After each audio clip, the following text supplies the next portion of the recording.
নিজুরাম বাড়ি যাওয়ার উদ্দেশ্যে বৈকালবেলা মিশন থেকে বেরিয়ে রাস্তা দিয়ে হাঁটতে লাগলো। নীল আকাশে ঘন কালো মেঘগুলি দোলা খেতে খেতে উড়ে যাচ্ছিল। তার সাথে বিভিন্ন প্রজাতির পাখিরা উড়ে যাচ্ছিল।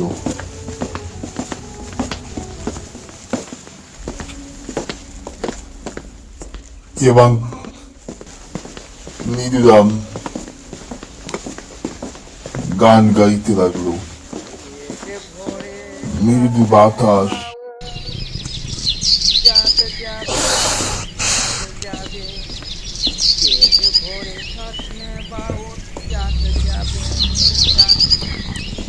যখন নীলরাম স্টেশনে এলো তখন দেখতে পেল স্টেশনে একটাও মানুষ বলতে নেই।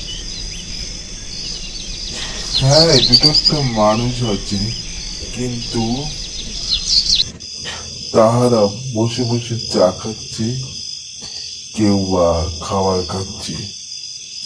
নীলরাম একটা বেঞ্চ অধিকার করে বসে পড়ল এবং বসে বসে বিরক্ত বোধ করছিল।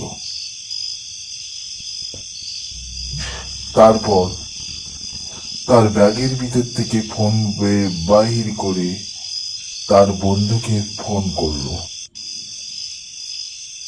হ্যালো, হ্যাঁ বলো, কোথায় আছিস? আমি তো এই বারাসাত জংশনে আছি, 1 নম্বর প্ল্যাটফর্মে। ও, নীলুরাম ফোনে কথা বলতে বলতে দেখলো একটা ট্রেন আসলো। নীলুরাম ট্রেনে ওঠার উদ্দেশ্যে সে দাঁড়িয়ে তার বন্ধুকে বলল, আমি এই মাত্র পেয়ে আসলাম, ট্রেন পেয়ে গেছি। ট্রেন পেয়ে গেছি, আমি উঠছি ট্রেনে। হ্যাঁ ঠিক আছে, ওঠ।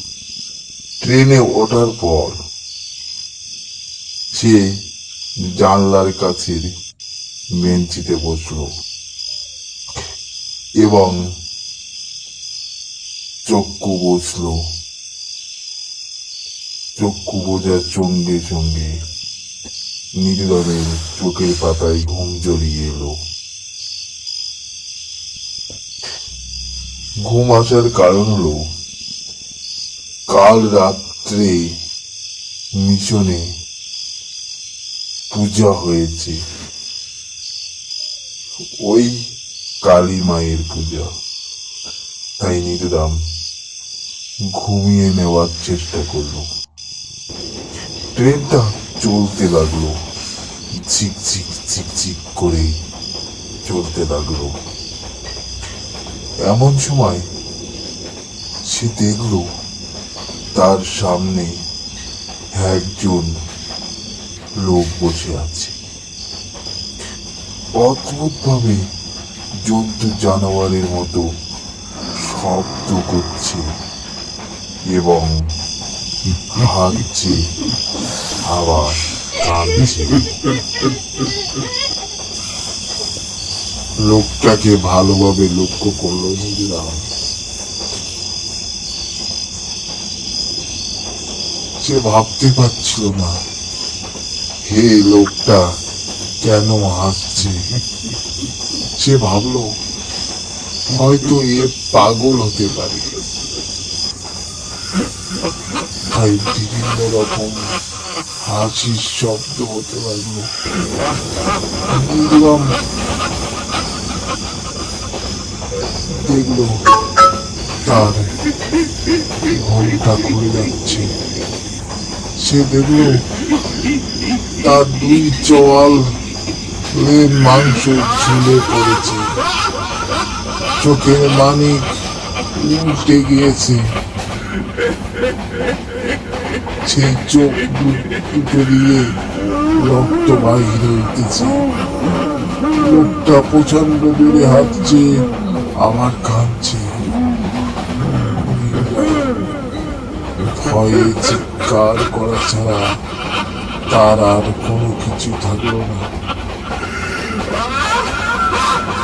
গ্রামের সারা গায়ে হাত পা অবাস হয়ে গেল, কারণ সে কখনো এমন দৃশ্য দেখিনি।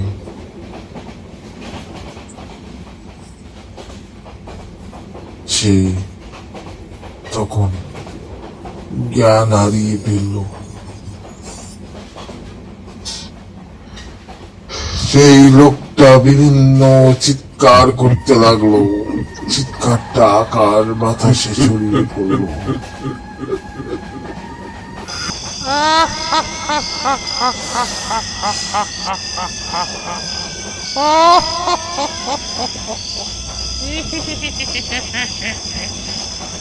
এইবারে তোকে খাবো, অনেকদিন তাজা রক্ত খাইনি।